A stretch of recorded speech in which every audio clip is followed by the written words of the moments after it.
एक बुढ़िया थी जो कार्तिक माह में तुलसी को सींचने जाती थी।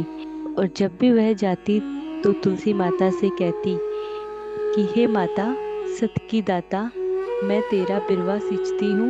मुझे बहू दे, पीले रंग की धोती दे, मीठा ग्रास दे, बैकुंठ में वास दे, अच्छी मौत दे, चंदन का काठ दे, अच्छा राज दे, खाने को दाल भात दे, और 11 के दिन कृष्ण का कांधा दे।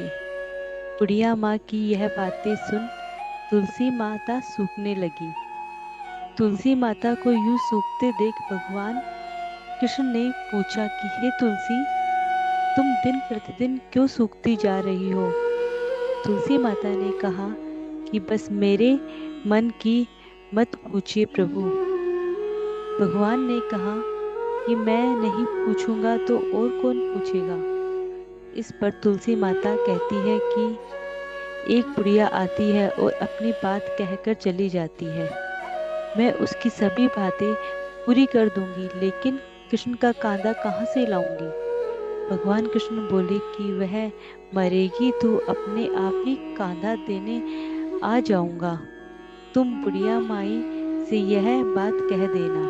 इसके बाद बुढ़िया मर गई। बुढ़िया के मरने पर सारा गांव इकट्ठा हो गया और उसका अंतिम संस्कार आने पर उसे उठाने लगे, लेकिन वह बहुत भारी हो गई, जिससे उसकी अर्थी टस से मस भी नहीं हुई।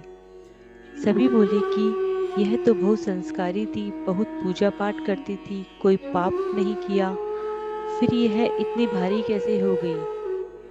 बूढ़े ब्राह्मण के वेश में भगवान कृष्ण आए और कहने लगे कि यह भीड़ कैसी है भाई?